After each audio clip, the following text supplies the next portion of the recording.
नमस्कार, आपका बात 25 में स्वागत है। और बात 25 में हम एक महत्वपूर्ण उत्तर की चर्चा कर लेते हैं।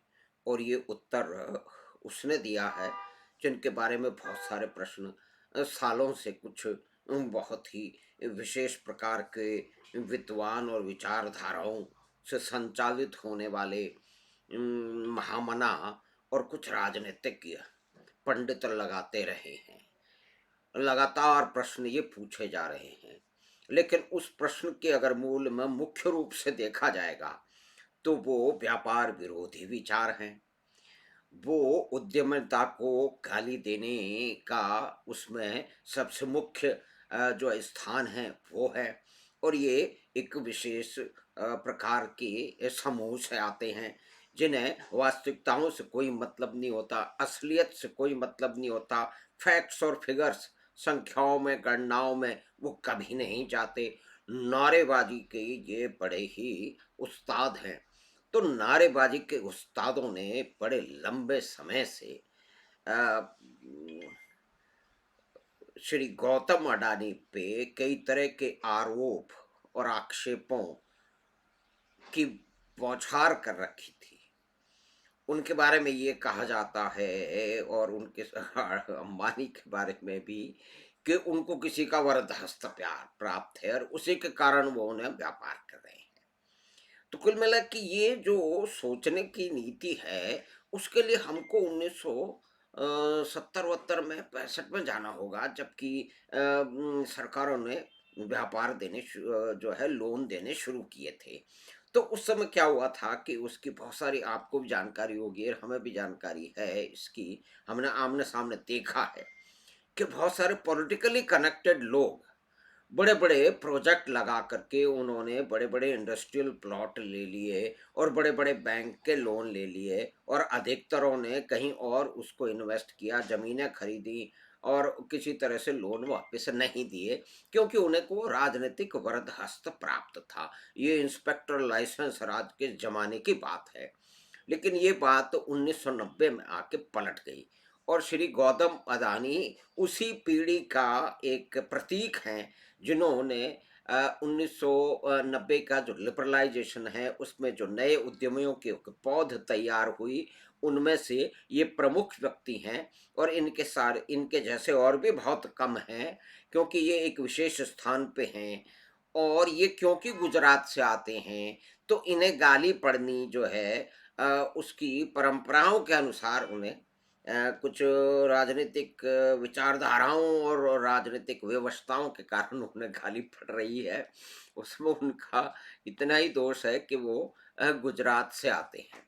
लेकिन मुख्य तौर पे ये उद्यमी विरोधी विचार हैं। उद्यमों को उखाड़ने वाले लोग, जिन्होंने बंगाल से और दूसरे शहरों से जैसे कानपुर से उद्योगों को उखाड़ के फेंक दिया, वो वामपंथी लोग इसमें सबसे अधिक आगे हैं।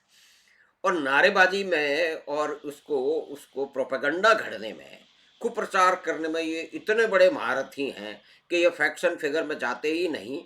फिर एक कुछ बोलता है, फिर दूसरा उसका हवाला देता है, फिर तीसरा दो का हवाला देता है, फिर चौथा जो है अपने से पहले के तीन का हवाला देता है। और इस प्रकार ये मीडिया में भी इनका प्रभाव है और राजनीतिक तबकों में भी इस विचारधारा के बहुत सारे लड़कों पहलवान बूढ़े हो चुके हैं, लेकिन बैठे हुए हैं। इनको वोट तो कुछ नहीं मिले थे, 2% भी नहीं मिलते भारत भर में। पार्लियामेंट में बहुत सारे बहुत कम रह गए हैं। कभी एक विशेष भयंकर परिस्थिति थी जबकि ये 60 से अधिक थे और उन्होंने क्या गदर मचाया था, आप और हम इसके बारे में जान सकते हैं। और जो है वो भूतकाल में जाकर के उस घटनाओं का विवेचना कर सकते हैं कि इन लोगों ने क्या किया था। आजकल ये 5 और 6 से कम है और शायद आने वाले टाइम में ठीक है कुछ रहें, कोई बात नहीं, हर रंग होना चाहिए देश में। तो ये जो एक रोंदू समाज है जिसको हमेशा रोने में एक निपुणता प्राप्त कर चुका है, तो इन रोने वाले लोगों को इन आक्षेप लगाने तथ्यहीन आगे आक्षेप लगाने वालों को श्री अडानी ने एक इंटरव्यू के दौरान बहुत ही तकड़ा जवाब दिया है। लेकिन कुछ लोग वो जो रौंदू समाज में जो कुछ मुख्य अभिनेता हैं, उन्होंने कहा कि इनको ज़रूरत क्या पड़ गई? अरे भई, आपको तथ्यहीन आरोप गढ़ने की तो स्वतंत्रता है, और जिस आदमी पे आप दनादन आरोप लगाए जा रहे हो, तथ्यहीन, अर्थहीन, बिना गहराई में गए हुए अपने राजनीतिक प्रोपेगेंडा के लिए, अपने आइडियोलॉजिकल जो है अपनी बीमारी के कारण, तो वो उत्तर भी नहीं दे। तो उन्होंने उत्तर दे दिया है।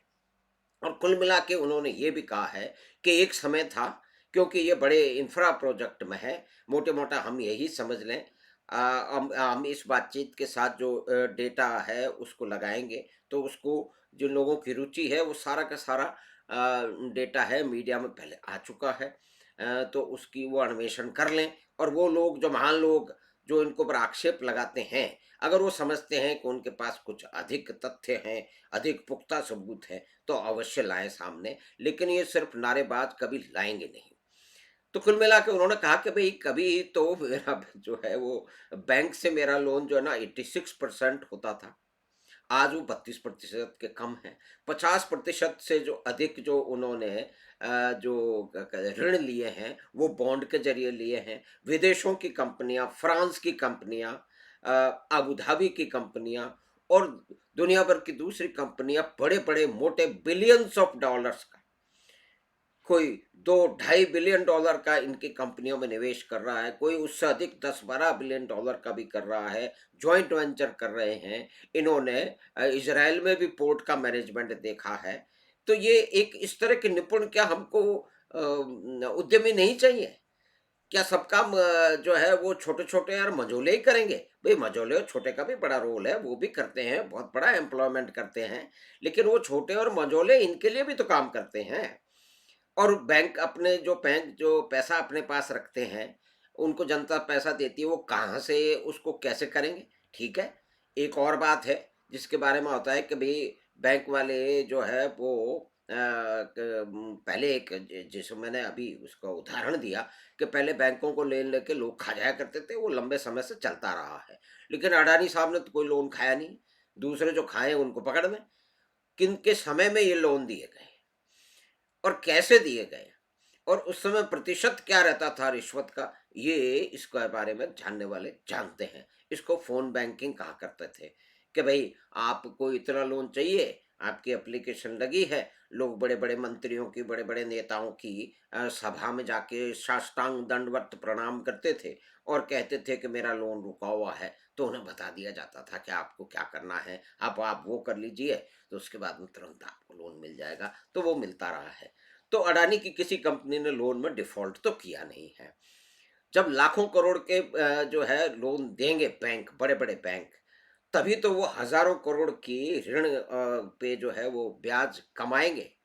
ये उनका काम है। बैंक और भी बहुत सारे काम करते हैं, शेयर मार्केट में भी वो ऑपरेट करते हैं, बड़े इन्वेस्टर हैं वो। तो आप हर तरह के व्यापार में बैंक करते हैं, तो उनका लोन देना उनका काम है। हाँ, ये बात ठीक है कि पहले लंबे समय से जो है ना वो लोन गड़बड़ी में दिए गए हैं, उसके बारे में भी जा जाए, किस तरह से बैंकों का ऋण की जो है वो बदहाली हुई है, उसके दोषी कौन हैं, तो हमें बहुत पहले जाना पड़ेगा। अ, और तब पड़ताल होगी। कुल मिला के बात ये है कि आज के दौर में श्री अडानी ने कहा है अपने आरोपों को उत्तर देते हुए कि भई, मैं तो 1988 में मैंने काम शुरू किया, और लिबरलाइजेशन जो राजीव गांधी साहब लाए उससे मुझे फ़ायदा हुआ, उससे मैं आगे बढ़ा। और फिर 1991 में नरसिम्हा राव साहब और मनमोहन सिंह जी के समय में जो और लिबरलाइजेशन आगे बढ़ा, नई औद्योगिक नीतियाँ आई, उसके कारण मैं फला फूला और आगे बढ़ा। और उन्होंने कहा कि देश आगे तरक्की के उस पे जा रहा है, तो मुझे जो काम करना है, मैंने जो अपने लिए काम चुना है, वो मैं करूँगा। और उन्होंने ये भी कहा कि भई, बड़ी तेज़ी से देश की जीडीपी जो है वो हर साल बढ़ती चली जाएगी। तो उसमें पोर्ट में और एयरपोर्ट में जो लार्ज इंफ्रास्ट्रक्चर हैं, इन्होंने इन्होंने अपनी विशेष योग्यता इसमें स्थापित की है। तो विदेश की कंपनियाँ भी इनके साथ आ रही हैं, और इनके बैंकों का लोन कोई भी डिफ़ॉल्ट हुआ नहीं है। तो ये जो रोंदू समाज है, बिना किसी पुख्ता जानकारी के, सिर्फ अपनी राजनीतिक रोटियां सेकने के लिए या नारेबाजी करने के लिए अंट शंट जो है वो आक्षेप लगाते रहते हैं, तो उनको शर्म तो आएगी नहीं, क्योंकि उनका ये मुख्य कार्य हो चला है। उसके बहुत सारे कारण हैं। तो अडानी साहब के उत्तर पे कुछ फैक्ट्स एंड फिगर हमने इस बातचीत के साथ में रखे हैं, जो कि विभिन्न जो है वो मुख्य बिज़नेस के जो पेपर हैं उसमें आए हैं, वहाँ से छाँट के रखे हैं, उनको देखा जा सकता है। तो ये जो एक पूरा कुप्रचार है उसका जवाब दे दिया है, लेकिन कुप्रचार करने वाले कह रहे हैं कि वो जवाब भी क्यों दे रहे हैं? तो साहब, आपको अंट-शंट आक्षेप लगाने की जो एक स्वतंत्रता है, तो जिस पे आप लगा रहे हैं उसको उत्तर देने की तो है। तो हमने बातचीत की, जो अडानी के उत्तर की, जो कि उन्होंने अपने ऊपर लगे हुए आक्षेपों के लंबे समय से लगते हुए आक्षेपों के बारे में कही, और भी कुछ बातों के उत्तर दिए। तो हमें आशा है कि ये बातचीत आपको पसंद आई होगी, तो आप चैनल बात 25 को सब्सक्राइब करें और लिंक अपने मित्रों और परिवार के साथ साझा करें। हम आपसे शीघ्र ही फिर मिलेंगे एक नई बात के साथ। धन्यवाद। नमस्कार।